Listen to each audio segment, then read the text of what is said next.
lahirnya Rasulullah Isa bin Maryam. Nabi Isa adalah di antara Nabi dan Rasul Allah. Berbeda dengan manusia lainnya, Nabi Isa terlahir tanpa seorang ayah, dan ibunya adalah seorang wanita suci dan salihah. Demikianlah janji Allah Azza wa Jal, menghendaki sesuatu terjadi, maka ia akan terjadi. Adam alaihi salam Allah ciptakan tanpa perantara ayah dan ibu.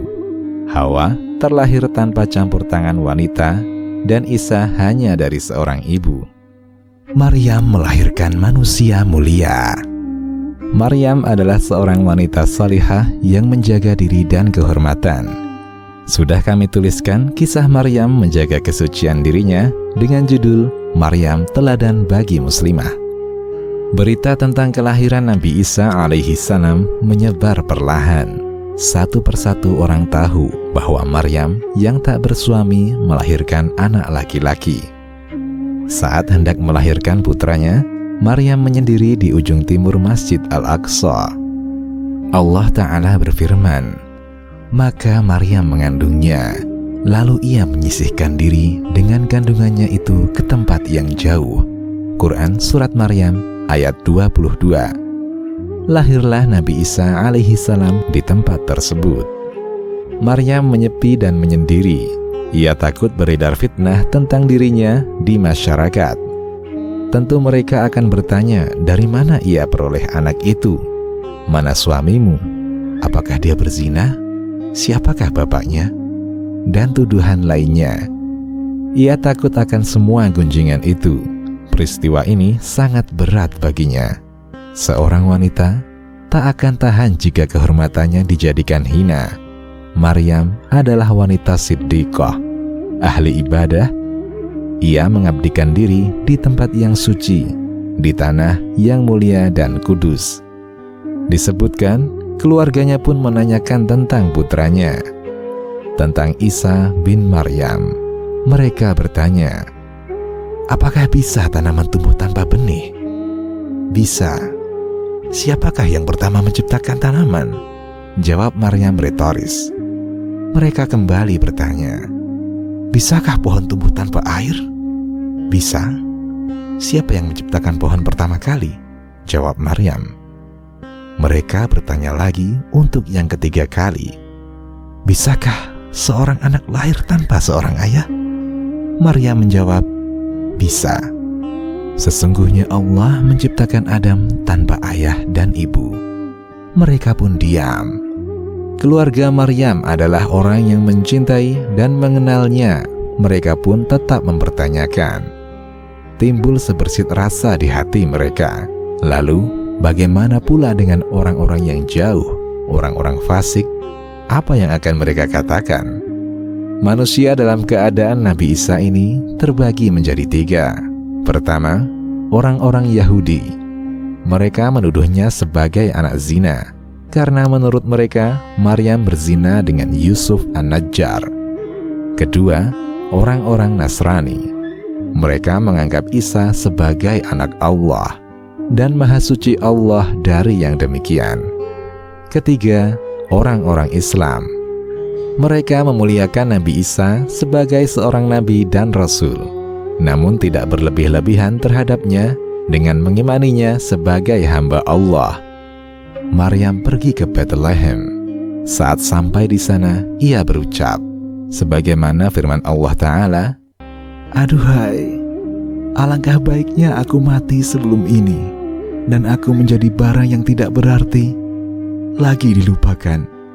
Quran Surat Maryam ayat 23. Ia berharap seandainya mati karena beratnya keadaan. Lalu Allah Azza wa Jal menghibur Maryam dengan, maka menyerunya dari tempat yang rendah, janganlah kamu bersedih hati. Sesungguhnya Tuhanmu telah menjadikan anak sungai di bawahmu. Dan goyanglah pangkal pohon kurma itu ke arahmu. Niscaya pohon itu akan menggugurkan buah kurma yang masak kepadamu. Maka makan, minum, dan bersenang hatilah kamu. Quran Surat Maryam ayat 24 hingga 26. Para ahli tafsir berbeda pendapat tentang siapa yang menyeru Maryam dalam ayat ini. Sa'id bin Jubair, Ad-Dhahak, Amr bin Maimun, dan lain-lain menyatakan bahwa itu Jibril.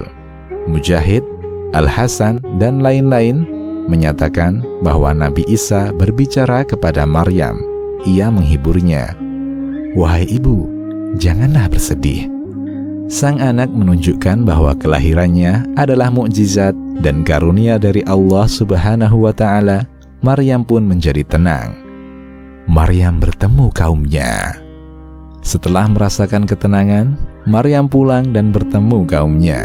Mereka berkata, sebagaimana firman Allah Ta'ala, maka Maryam membawa anak itu kepada kaumnya dengan menggendongnya. Kaumnya berkata, "Hai Maryam, sesungguhnya kamu telah melakukan sesuatu yang amat mungkar. Hai saudara perempuan Harun, ayahmu sekali-kali bukanlah seorang yang jahat, dan ibumu sekali-kali bukanlah seorang pezina." Quran Surat Maryam ayat 27 hingga 28. Berbeda dengan keluarganya yang mempertanyakan keadaannya, orang-orang fasik langsung menuduh Maryam. Mereka cerca Maryam dengan telah melakukan sesuatu yang sangat mungkar, yakni perzinahan. Mereka bawa-bawa kedua orang tuanya yang baik-baik agar Maryam semakin malu. Mereka tuduh Nabi Zakaria lah yang menzinainya. Tanpa pengadilan, mereka hakimi Zakaria dengan membunuhnya. Di antara mereka juga ada yang menuduh Yusuf An-Najjar, sepupu Maryam, adalah bapaknya Isa. Isa, bayi yang penuh berkah. Maryam mengetahui anaknya mampu berbicara dan bersaksi untuk mereka. Ia pun mengatakan, sebagaimana Allah firmankan, maka Maryam menunjuk kepada anaknya. Mereka berkata, bagaimana kami akan berbicara dengan anak kecil yang masih di dalam ayunan? Quran Surat Maryam ayat 29. Isa memberikan jawaban dan persaksian membantah tuduhan keji yang dilemparkan kepada ibunya. Berkata Isa, sesungguhnya aku ini hamba Allah. Dia memberiku Alkitab Injil dan dia menjadikan aku seorang nabi. Quran Surat Maryam ayat 30. Kalimat pertama dari lisan Isa menegaskan bahwa dia adalah hamba Allah Subhanahu wa Ta'ala, bukan anak Tuhan, sekaligus juga membantah tuduhan kaumnya terhadap ibunya. Ia membantah orang yang mengatakannya anak Allah atau anak zina. Dan dia menjadikan aku seorang yang diberkati di mana saja aku berada. Dan dia memerintahkan kepadaku untuk mendirikan sholat dan menunaikan zakat selama aku hidup dan berbakti kepada ibuku. Dan dia tidak menjadikan aku seorang yang sombong lagi celaka. Dan kesejahteraan semoga dilimpahkan kepadaku pada hari aku dilahirkan, pada hari aku meninggal, dan pada hari aku dibangkitkan hidup kembali. Quran Surat Maryam ayat 31 hingga 33. Kami tutup kisah ini dengan penjelasan Al-Quran tentang Nabi Isa alaihi salam. Itulah Isa putra Maryam yang mengatakan perkataan yang benar, yang mereka berbantah-bantahan tentang kebenarannya. Tidak layak bagi Allah mempunyai anak, Maha Suci Dia. Apabila Dia telah menetapkan sesuatu, maka Dia hanya berkata kepadanya, kun fayakun, jadilah, maka jadilah ia. Quran Surat Maryam ayat 34 hingga 35. Demikian, Allahu a'lam.